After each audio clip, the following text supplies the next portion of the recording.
Bonjour à tous, bonjour Marisol Touraine. Bonjour Guillaume Darey. On a assisté hier à un nouveau couac au sein du gouvernement sur la question des retraites. François Rebsamen, votre collègue, qui explique s'il faut allonger la durée de cotisation, nous le ferons. Pas question d'une nouvelle réforme, dit ensuite Matignon dans la soirée. Qui les Français doivent-ils croire ? Il n'y aura pas de nouvelle réforme des retraites et il n'y a pas d'autres mesures pour notre système de retraite que celles que j'ai fait voter au début de cette année. Et pour une raison très simple, Guillaume Darey, c'est que cette réforme, elle marche. Hier, il y a eu un rapport du Conseil d'orientation des retraites qui est chargé d'examiner les projections, les besoins pour nos retraites dans les années à venir. Et que dit pour la première fois cet organisme ? Il dit que la réforme produit ses effets, que nos systèmes de retraite reviennent à l'équilibre, que cet équilibre, il s'inscrit dans la durée. Et donc moi, je veux rassurer des hypothèses assez Français. optimistes, il faudrait Mais qu'il y ait... sur les mêmes hypothèses que toutes celles qui avaient toujours été prises par l'ensemble des gouvernements et par l'ensemble des rapports précédents. Et tous les rapports qui ont précédé étaient alarmistes. C'est donc la première fois qu'on a des projections qui disent à partir de 2017, on aura... les retraites de base qui sont à l'équilibre.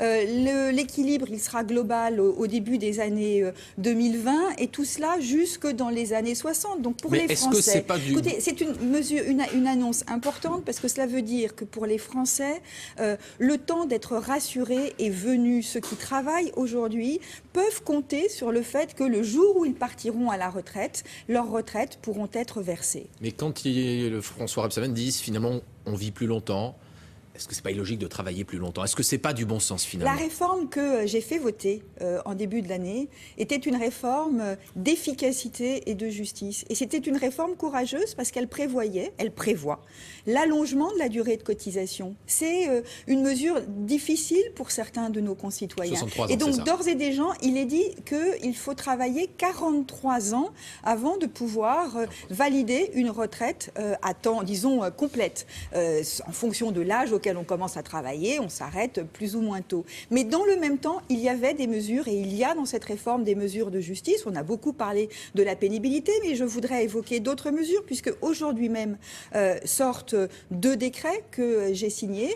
L'un permet à tous les apprentis de compter l'ensemble de leur trimestre passé en apprentissage pour leur retraite. Ça n'était pas le cas avant, c'est le cas maintenant, et c'est évidemment une mesure de justice, puisque les jeunes en apprentissage vont pouvoir comptabiliser le temps passé de leur formation pour leur retraite. Une autre mesure qui est très attendue, je le sais, c'est ce qu'on appelle la retraite progressive. La retraite progressive, c'est quoi ? C'est vous avez 60 ans, par exemple. Vous voulez continuer à travailler, mais pas à temps complet. Eh bien, vous passez à temps partiel et en même temps, vous commencez à toucher une partie de votre retraite ça rentre en application à partir de maintenant. Sur les retraites complémentaires, il y a la Cour des comptes qui dit qu'il va y avoir un déficit, 64 ans, report de l'âge des départs à la retraite à 64 ans, c'est préconisé. Est-ce que vous y seriez favorable ? Les retraites complémentaires font l'objet de discussions entre les partenaires sociaux, le patronat, les syndicats, qui sont tous conscients de la nécessité de prendre des mesures pour maintenir l'équilibre de ces régimes complémentaires. Ces discussions sont engagées, les résultats sont attendus avant l'été prochain, donc avant l'été 2015. Écoutez, moi, je ne crois pas à des mesures qui sont unilatérales. Laissons la discussion se faire, mais soyons attentifs à ce que les régimes complémentaires soient bien en phase avec nos régimes de base. Évidemment, il n'est pas envisageable que quelqu'un parte à la retraite avec sa retraite de base et ne puisse pas avoir sa retraite complémentaire au même moment. Il y a un certain nombre de syndicats de médecins qui appellent à des mouvements de grève entre Noël et le jour de l'an, car ils contestent votre projet de loi santé, projet de loi Touraine. Qu'est-ce que vous pouvez dire aux Français ce matin qui ont peut-être peur de trouver porte close entre Noël et le jour de l'an ? Je veux rassurer les Français et leur dire que ceux qui seront malades, je ne leur souhaite évidemment pas, mais ceux qui seront malades trouveront à se faire soigner.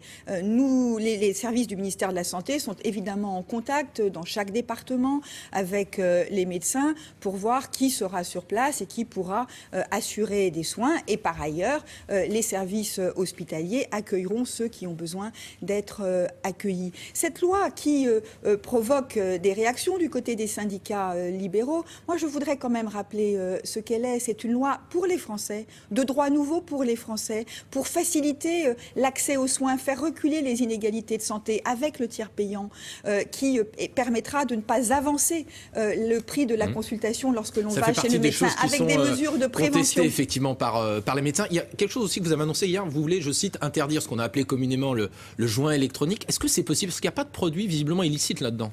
Écoutez, je vous disais que ma loi, c'est une loi pour renforcer la prévention aussi. Depuis 2 ans et demi, j'ai fait preuve d'une grande fermeté pour faire reculer les addictions, pour aider ceux qui sont addictifs à un produit de décrocher. Ça n'est pas aujourd'hui pour regarder une offensive sur une cigarette électronique avec du cannabis se commercialiser tranquillement. Il y a une incitation. Ça s'appelle Canavap. On ne me fera pas croire que ça n'est pas une manière d'inciter certains de nos concitoyens à prendre cette cigarette électronique en imaginant qu'ils vont ainsi fumer du cannabis. Un mot de J'ai donc politique saisi pour terminer, Marisol Touraine. la justice pour qu'elle se prononce. Un mot de politique pour terminer. Vous avez reçu les félicitations du porte-parole du gouvernement hier, Stéphane Le Foll, qui juge que vous êtes l'une des meilleures ministres de ce gouvernement. François Hollande, il regagne quelques points dans les sondages, mais il est encore contesté. Est-ce que pour vous, c'est le candidat naturel de la gauche en 2017 ? Est-ce que vous souhaitez qu'il se représente ? Je crois que personne aujourd'hui ne prépare des élections de 2017. Nous sommes engagés au quotidien pour faire réussir ce gouvernement, pour faire réussir l'action du président de la République, pour qu'en 2017, il puisse présenter un beau bilan et se présenter devant les Français. Donc pas de Mais je veux dire primaire à gauche, Aujourd'hui, nous sommes engagés dans l'action du quotidien au service des Français. Merci beaucoup Marisol Touraine, c'est à vous William. Merci beaucoup. Un mot avant la météo? Non, un petit tour du monde, allons-y.